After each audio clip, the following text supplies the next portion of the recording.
menjadi orang yang bertakwa itu gak akan menguntungkan Allah Subhanahu wa Ta'ala.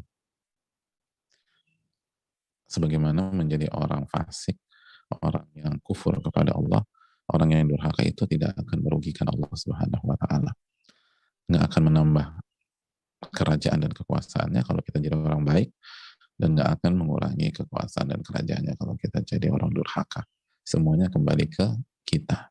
Kita yang butuh. Masih ingat keterangan para ulama seperti Syekh Saleh Al-Syekh, hamba itu butuh ibadah, hamba itu butuh ketaatan. Jadi butuh, aku ini harus taat, ini kebutuhan gua gitu. Aku ini harus taat, ini kebutuhan aku. Hamba itu butuh untuk merendah. Jadi merendah itu kebutuhan. Jadi harusnya kita nggak perlu diomel-omelin untuk jadi orang yang merendah di hadapan Allah, lalu merendah hati di hadapan makhluk. Jadi nggak perlu sampai, lo tuh nggak boleh sombong. Karena merendah itu kebutuhan, jemaah. Dan kita nggak butuh sombong, nggak butuh. Bahkan sombong itu merugikan kita. Gitu. Suami itu nggak perlu menindas istri, nggak butuh dia menindas istri semena-mena, zolimin istri itu nggak butuh. Bahkan menzolimi semena-mena itu merusak dia. Istri itu, hadirin Allah muliakan, tidak butuh untuk melawan suami, nggak butuh dia melawan suami. Nggak taat sama suami itu nggak butuh. Bahkan melawan suami, nggak taat sama suami itu merusak dia. Kita nih butuh ketaatan. Itu harus dicamkan terus. Kita nih butuh ketaatan. Kita butuh ketaatan. Kita nggak butuh durhaka sama orang tua. Justru durhaka kepada orang merusak kita. Kita ini butuh jadi anak yang berbakti. Jadi berbakti itu kebutuhan. Berbakti itu kebutuhan. Makanya coba sekali lagi lihat deh, gimana kehidupan orang-orang yang gak soleh itu. Orang-orang yang gak taat, orang-orang yang gak nurut.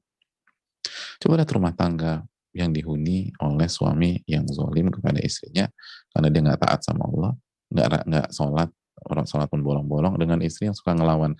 Kira-kira indah gak sih kehidupan mereka itu? Ada tuh sakinah mawaddah warahmah. Gak ada. Berantakan rumah tangga tuh. Rumah tangga berantakan. Ada gak sih keluarga yang dihuni oleh anak durhaka, lalu orang tua yang ego, itu hidupnya penuh ketenangan, bahagia gitu ya. Setiap berantem tuh, setiap bertengkar antara ayah dan ibu, suami dan istri, atau bertengkar antara orang tua dan anak, terus mereka menyampaikan testimoninya, aku tuh happy banget dengan kehidupan seperti ini. Kan gak ada, hadirin. Semuanya air mata, marah, aku udah gak tahan, aku mau minta cerai. Itu istri gak becus. Aku ada rencana mentalak dia, kan begitu, hadirin.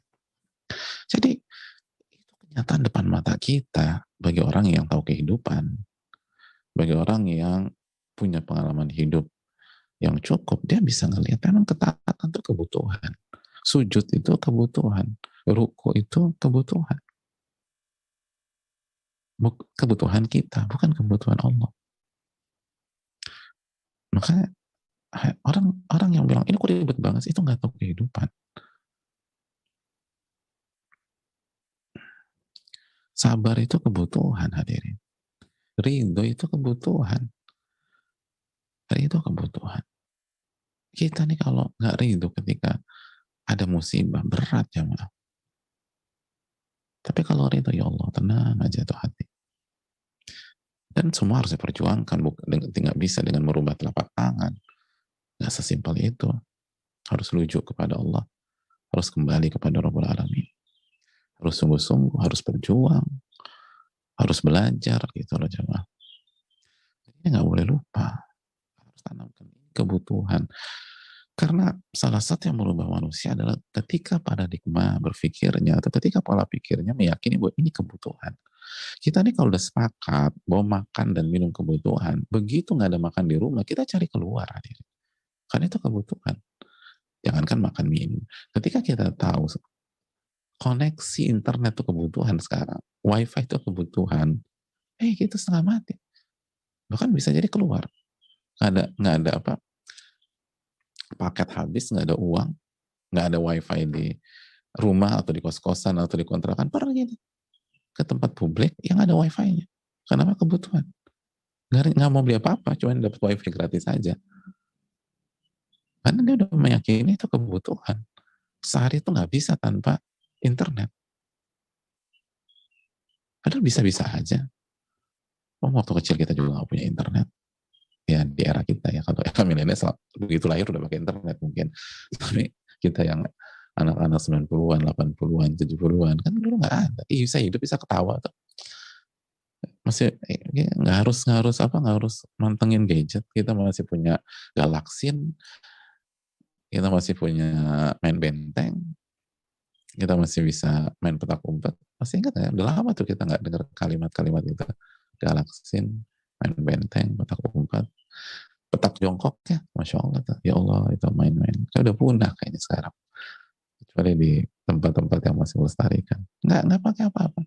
Tapi ketika hati sudah yakin bahwa internet itu kebutuhan, nggak bisa sehari tanpa internet. Oh, udah. Oh, dicari kemana-mana. Begitu juga, apalagi ini hadirin. Ibadahnya kebutuhan. Jadi kalau nggak ada di rumah harus dicari. Ilmu ini kebutuhan, kajiannya kebutuhan. Mengkaji Riyadhus Shalihin misalnya, ini kebutuhan. Harus dikejar. Harus dikejar. Kalau nggak gimana kita tahu ikhlas? Gimana kita tahu sabar? Gimana kita mau tahu perjuangan gitu? Berantakan, kita bisa lihat lah. Orang yang nggak kembali ke Allah, berantakan. Hidupnya berantakan. Rumah tangganya berantakan. Keluarganya berantakan. Dirinya berantakan. Dirinya berantakan. Mungkin maksud berantakan bukan jadi orang miskin. Siapa bilang kalau miskin berantakan? Ada banyak kita kenal. Mungkin diri kita sendiri. Kita nggak punya apa-apa, tapi alhamdulillah. Bahagia. Senang. Happy. Dan ada banyak orang bergelimang harta. Bergelimang kemewahan. Populer. Sangat populer di mata publik. Tapi hatinya kosong. Keluarganya tahu dia nggak bahagia. Kalau dia tersenyum di hadapan masyarakat itu hanya sandiwara belaka. Maka taatlah kepada Allah.